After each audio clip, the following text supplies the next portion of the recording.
Record News Rural. Oferecimento Valtra, 65 anos de Brasil.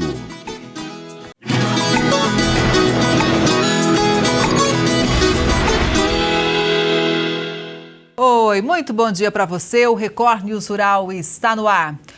O livro Agricultura de Precisão, um novo olhar na era digital, organizado pela Embrapa, conquistou o prêmio Jabuti Acadêmico. A obra levou cerca de 2 anos para ser produzida por 315 autores. Terceiro volume de uma trilogia, Agricultura de Precisão, um novo olhar na era digital, lançado em novembro de 2024, acaba de ganhar o prêmio Jabuti Acadêmico. Os 3 livros são resultado de mais de 200 estudos desenvolvidos em campos experimentais, com culturas anuais e perenes em várias partes do Brasil. O último da série tem 811 páginas e 90 capítulos. Esse é um fruto de um trabalho de mais de 315 autores, com 7 editores, envolvendo 19 unidades de pesquisa da Embrapa e com experimentos no Brasil todo e com universidades brasileiras também. A editora Cubo, que publicou a obra com apoio da rede LPF, também recebeu a estatueta. Nesta edição, o Jabuti Acadêmico teve mais de 2.000 inscrições. As categorias contempladas foram divididas nos eixos Ciência e Cultura e Prêmios Especiais, que contempla as iniciativas de divulgação científica, ilustração e tradução. Então, para a gente levar o conhecimento gerado para os agricultores e que transforma o agro, fazendo isso com excelência, com a excelência da academia, isso é muito importante para nós. É isso que nos move e é a ciência que faz a diferença na agricultura brasileira. O presidente do Sebrae, Décio Lima, e o ministro da Agricultura e Pecuária, Carlos Fávaro, participaram ontem de um evento em Brasília para assinar um acordo de cooperação técnica. O objetivo é desenvolver ações conjuntas que aumentem a produtividade e a competitividade dos pequenos negócios do campo. A pequena economia brasileira, ela é o retrato hoje da expressão de grande parte do povo brasileiro, de homens e mulheres que nunca desistiram, mas que ao mesmo tempo nós temos uma realidade confirmada. O mercado não foi feito para os pequenos. Os pequenos precisam de processos protetivos e principalmente de políticas de um Estado social. A presença do ministro junto com o Sebrae é justamente para garantir a inclusão da pequena agricultura, do desenvolvimento da economia dos pequenos, dentro dessa lógica de poder ter longevidade e fazer escala num mercado tão importante que hoje é a expressão, inclusive, de grande parte do PIB brasileiro, que é o modelo que o ministro Fávaro representa no contexto daquilo que é a grandeza do nosso país. Nós preparamos a pequena economia para ela poder ter longevidade no mercado, para que ela possa se formalizar, para que ela possa se inserir inclusive no contexto da globalização econômica e fazer com que essa pequena economia tenha condições naturais de fazer escala, de crescer, de se desenvolver e de agregar, sobretudo, valor à sua criatividade natural, à sua produção natural. O Sebrae é essa expressão. Nós estamos em todo o território brasileiro, nós estamos em todos os estados e nós temos programas hoje com uma capilaridade extensa de relação com o modelo republicano e com aqueles que protagonizam a economia no nosso país. E o ministro Fávaro agora vai, junto conosco, liderar esse processo para que a gente possa trazer resultados ainda mais fantásticos daquilo que ele já tem entregue ao povo brasileiro na sua área. É importante dizer a mudança de patamar que está sendo empreendido por determinação do presidente Lula com relação ao selo CISB. O selo CISB que leva, então, o atestado sanitário de qualidade aos produtos produzidos em pequenas propriedades, pequenas agroindústrias. Era uma obsessão, inclusive, do presidente Lula, quando regulamentou, há 20 anos atrás, este certificado.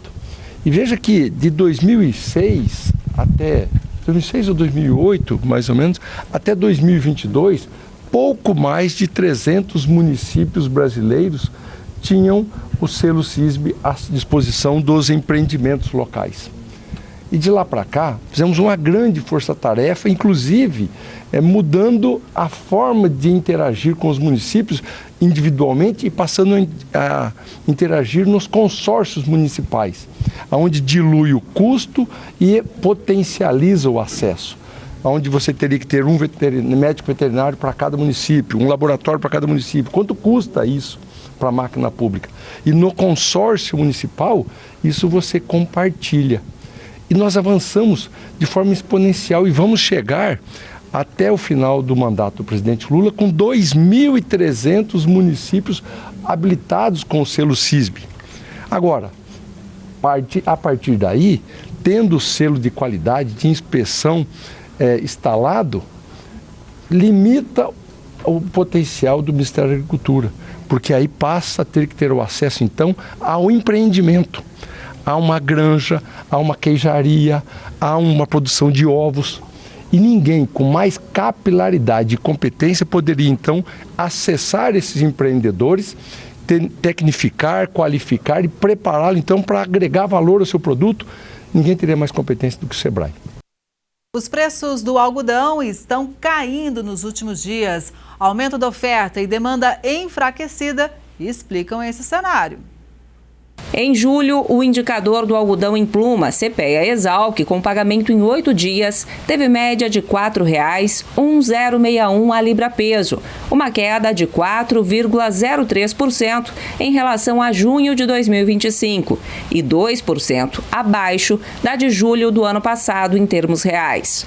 A média mensal é a menor desde novembro de 2024 nominalmente. Esse recuo dos últimos dias, de acordo com levantamentos do CPEA, é resultado do avanço da colheita, excedente do produto internamente e demanda enfraquecida. Além disso, os valores externos do algodão, também em queda, reforçam a pressão sobre as cotações domésticas, à medida que reduz a paridade de exportação.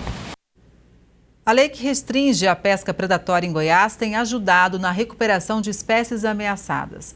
Além de preservar o meio ambiente, as restrições abrem espaço para a pesca esportiva sustentável, que tem atraído turistas de todo o país ao Rio Araguaia.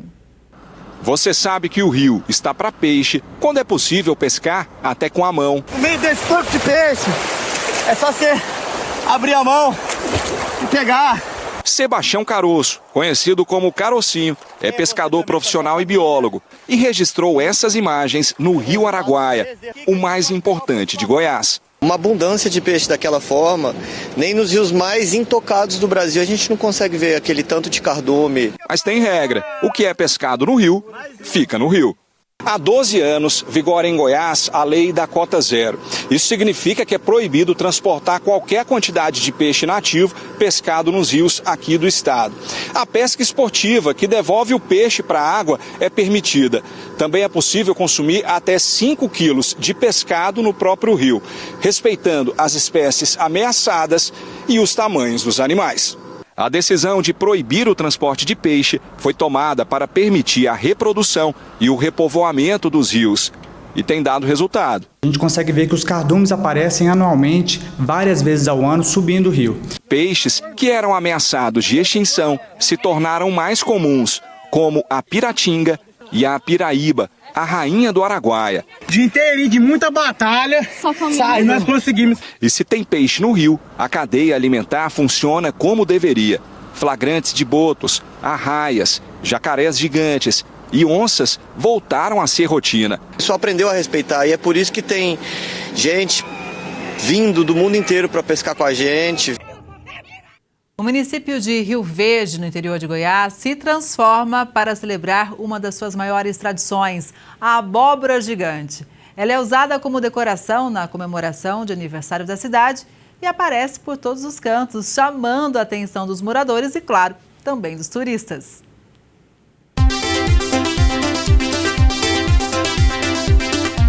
Em agosto, mês de aniversário da cidade, Rio Verde fica tomada por elas. É abóbora para todos os lados. Parques, praças, prédios públicos e nos cartões postais da cidade. Rio Verde é conhecida como a cidade das abóboras, né? Rio Verde das Abóboras. Isso é a parte histórica de Rio Verde. Então, como símbolo da cidade, é feito esse plantio, né?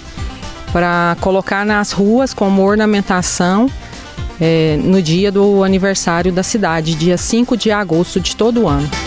O resgate da importância histórica da abóbora para a cidade deu certo. Em 1870, cerca de 3.000 combatentes que participaram da Guerra do Paraguai pararam em Rio Verde para descansar. Como não havia comida para todos, os soldados resolveram se alimentar das várias plantações de abóbora que haviam na região. Quando deixaram o local, batizaram aquele ambiente de Arraial das Abóboras. Logo, a cidade passou a ser conhecida como Rio Verde das Abóboras. As abóboras produzidas para decorar a cidade não podem ser consumidas, são especiais, algumas até modificadas geneticamente. Elas são plantadas nesta fazenda em Rio Verde.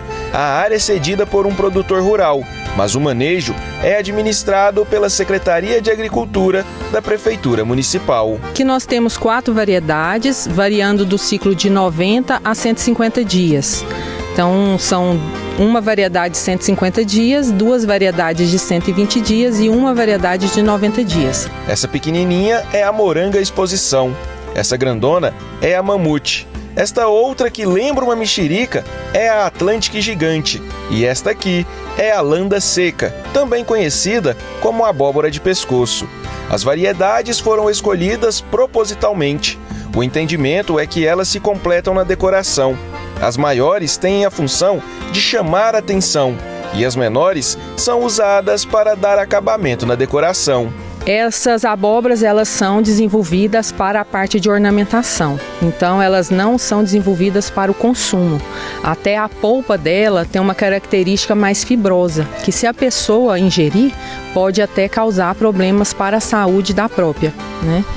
E outra coisa, a semente delas, são sementes híbridas, elas são modificadas e são produzidas para somente gerar apenas um fruto. Quando a prefeitura começou a decorar a cidade com abóboras, algumas pessoas foram resistentes, torceram o nariz, mas hoje elas já caíram na graça dos rioverdenses. É muito bonito, tem gente que acha meio pitoresco, antigamente o pessoal não gostava de falar Arraial das Abóboras. Mas eu já vi que o pessoal para na rodovia para fotografar os trevos das entradas, para na rodoviária, é o lugar que o pessoal tudo desce, que vem de outras cidades, de outros municípios. É um encanto que deixa a cidade bela para todos tirarem fotos e a cidade mais linda ainda como Rio Verde.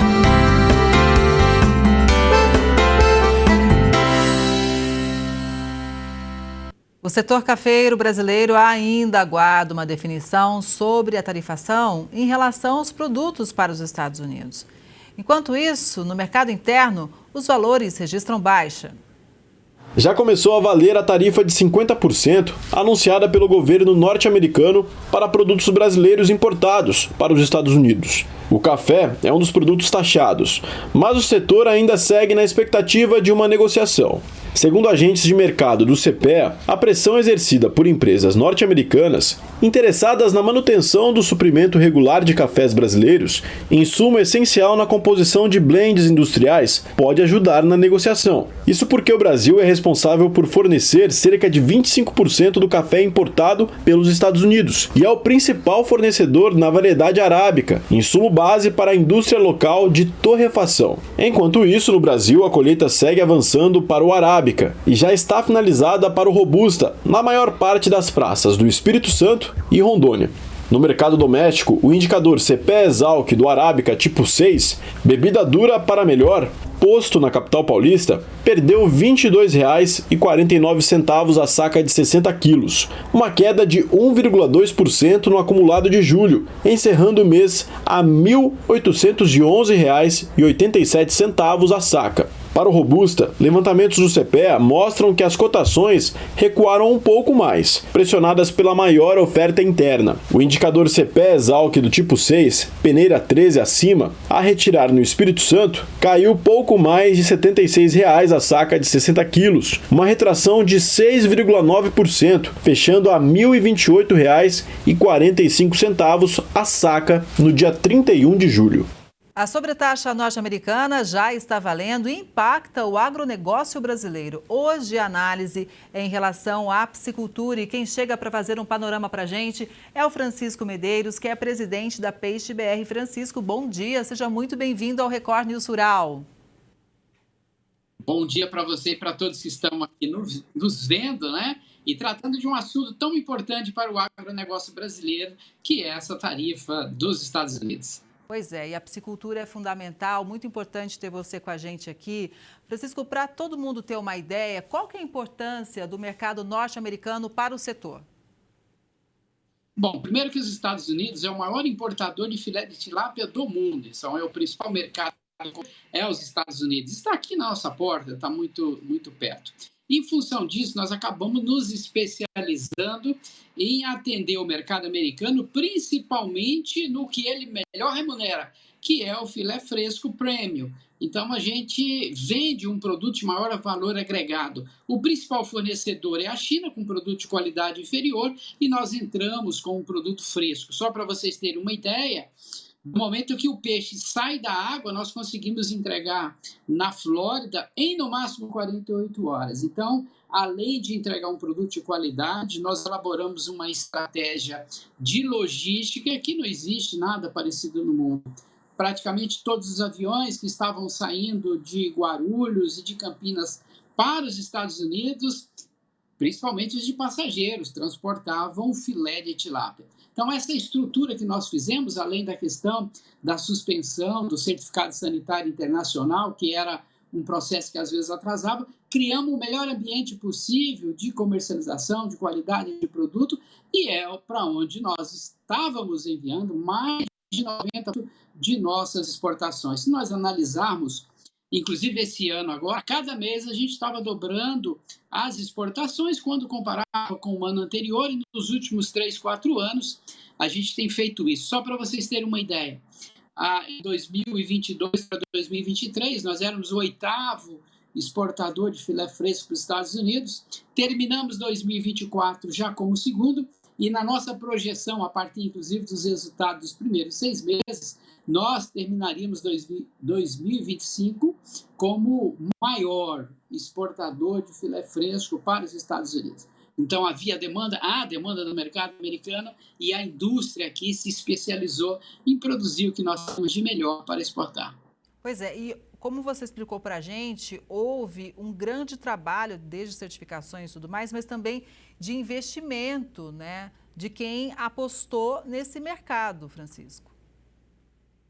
Exatamente, porque o produto americano é um produto de padrão bastante específico, né? Com relação à toalete, com relação a uma série de fatores que aqui no mercado interno nós temos outras exigências. E, na sua maioria das vezes, as empresas precisam criar linhas específicas de produtos, ou seja, esse produto vai para exportação. Então, tem uma tratativa totalmente diferente, um protocolo diferente, em termos principalmente de toalete, de padronização, de qualidade do produto. Isso significa investimento, bastante investimento. E como eu falei há pouco, tirar o peixe da água em 48 horas e entregar no mercado americano, existem investimentos bastante significativos relacionados, inclusive, a logísticas, para poder estar atendendo toda essa demanda.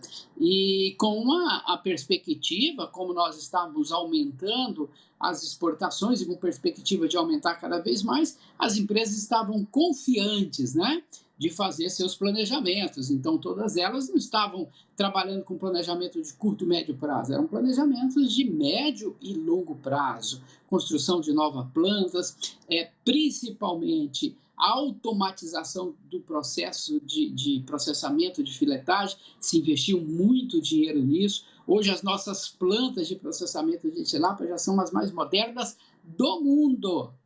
E isso se paga porque estavam vendendo produto.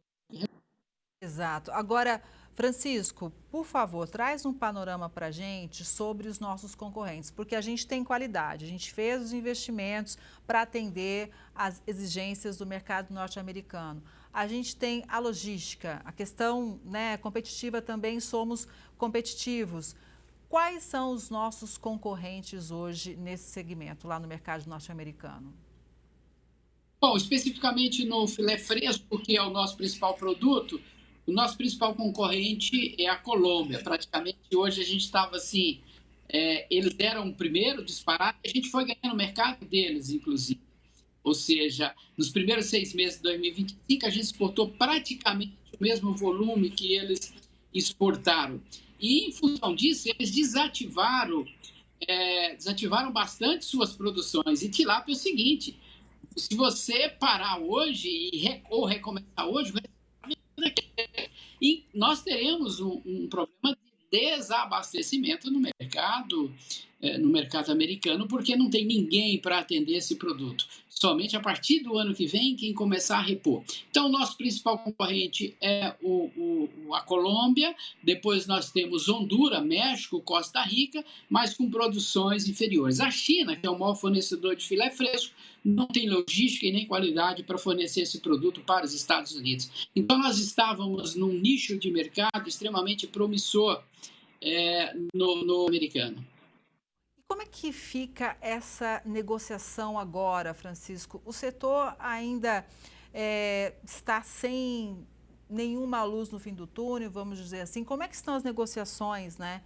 Principalmente com os empresários norte-americanos, que certamente também vão ser afetados. Olha, primeiro nós estamos procurando o túnel ainda, tá?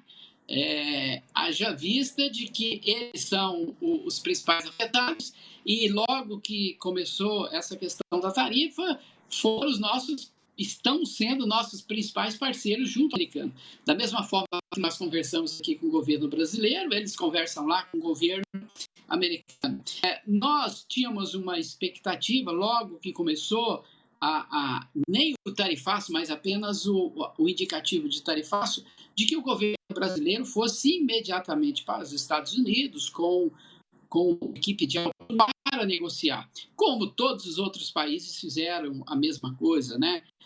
Praticamente o governo Trump recebeu 35 delegações, presidente, primeiro-ministro, que ele negocia diretamente. A gente tinha essa expectativa. O governo brasileiro ele optou por outro caminho que não ir para os Estados Unidos negociar. Isso, para nós, impactou de forma bastante negativa, porque ficamos sem a presença do governo lá nos Estados Unidos, negociando com o governo Trump. Ontem mesmo nós tivemos aí, está noticiado na mídia, a reunião do conselhão do governo, e para quem leu a carta, que é a carta final da reunião o dia inteiro, o governo com seus ministros e com a sociedade, não cita nada de ir nos Estados Unidos. Então, por isso que, quando você falou da luz do fim do túnel, nós não achamos o túnel ainda. E esse túnel está mais complicado de achar na medida em que o Brasil ventila a possibilidade de importar pescado do Vietnã, né? Exatamente. No dia 6 de agosto vai ficar marcado para sempre na Ativicultura Nacional. Acabamos de receber uma notícia, a gente está confirmando nesse momento, estamos com fotos, mas confirmando de que chegou o primeiro container de filé de tilápia do Vietnã. Então, nós estamos vivendo um momento, os produtores hoje eles estão com uma remuneração inferior ao mesmo período do ano passado, a indústria está vendendo mais barato do que vendia o ano passado, estamos no período de inverno que é normal, o consumo está um pouco baixo, e aí a gente tem suspensão das exportações e abertura do produto do Vietnã, que é um produto cujos protocolos na indústria são diferentes dos protocolos no Ministério da Agricultura. Com esses protocolos que eles são lá, que são aprovados lá, eles ganham competitividade, nós perdemos competitividade. Então, isso, nós sempre no início pedíamos isonomia em termos de legislação. Se um frigorífico hoje fizer o mesmo protocolo que faz o frigorífico no Vietnã, ele é fechado e corre o risco, inclusive, do proprietário ser preso. Então, assim, nós precisamos, no mínimo, que imediatamente suspenda, porque foi feita uma negociação, né? O governo vietnã abriu o mercado de carne bovina e o do Brasil abriu o mercado de tilápia, mas a um custo muito alto, porque praticamente ele abriu o mercado de carne bovina e fechou no Brasil o mercado de tilápia, que é a proteína que está, nesse momento, que mais cresceu no Brasil percentualmente nos últimos 11 anos. Agora, Francisco, nesse sentido, né, o setor tem encontrado no governo um caminho para diálogo, para expor toda essa situação, ou está muito complicado também? Olha, está muito complicado também. O governo escuta, isso aí a gente não pode negar. A gente chega no governo e fala, mas a gente não tem ações efetivas que possam reverter efetivamente esse quadro.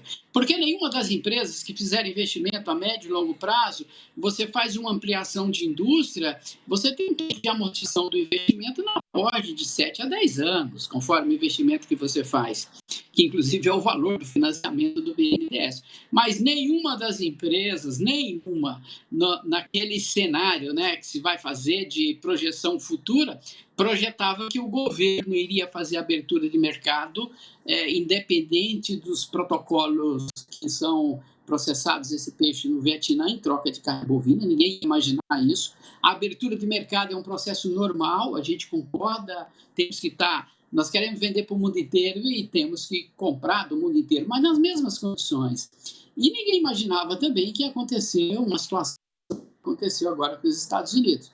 Então, é algo que surge e que a gente já está há alguns dias conversando para saber exatamente quais os procedimentos que serão adotados, os impactos serão significativos na cadeia, e aí um fator mais importante, 98% dos produtores brasileiros de tilápia especificamente, que é o que mais foi afetado, são pequenos produtores, segundo ou seja, quem será mais afetado será o pequeno produtor. A indústria vai continuar com as suas dificuldades, e aí, quando se retoma, um número significativo de pequenos produtores não volta mais à cidade porque eles não conseguem absorver esse prejuízo que tem. Como eu falei, os preços já estão baixos. Para você ter uma ideia, o peixe que nós vamos comer, a tilápia que nós vamos comer daqui a 8 meses, já está na água. Então, se parar tudo agora, é a lei da inércia. O setor diminui o ritmo só daqui a 8 meses. Pois é, você lembrou muito bem dos pequenos agricultores, né, dos pequenos produtores, na verdade, que fazem parte da cadeia. E muitos estão em cooperativa, eles se apoiam em cooperativa, que são fundamentais também para economias regionais, Francisco. Exatamente. A gente pega principalmente o Paraná, onde o sistema cooperativo é muito forte na produção de proteína animal. A gente já viu ele sentir nos últimos meses a questão da influenza aviária, porque o cooperado produz aves e produz tilápia também na mesma propriedade. E agora, como essa é uma preocupação muito grande, os investimentos, como eu falei, é caro se fazer um viveiro para produzir tilápia. Hoje, principalmente lá nas cooperativas no oeste do Paraná, são todas tecnificadas, com investimento altíssimo em tecnologia, mas com empréstimos para serem pagos. E agora, né? Como que vai ser feito para, vamos dizer assim, honrar com seus contratos e manter o seu negócio? Então, é um risco significativo, principalmente para o pequeno produtor. A gente fechar, pela sua experiência no setor, é o pior momento? É o maior desafio? Nos últimos 10 anos foi o nosso maior desafio. No ano de 2021, 2022, nós tivemos um desafio sanitário, que foi a chegada de um vírus aqui no Brasil, e agora esse é vamos dizer, o maior desafio, né, se considerarmos os 10 anos, e por incrível que pareça, né, é um desafio político. Olha, que esperamos que seja superado, né? A gente está aqui acompanhando atentamente toda a cadeia produtiva, toda a piscicultura nacional. Estamos sempre de portas abertas. Francisco, foi muito importante te ouvir e ter todo esse panorama, viu? E espero de verdade que a próxima entrevista seja para trazer dados positivos, né? E cheio de realização. Muito obrigada, um bom dia para você e até a próxima. Até a próxima e que assim seja. Obrigada. E essa edição do Record News Rural fica por aqui. Obrigada pela sua audiência. A gente se vê no próximo programa. Até lá.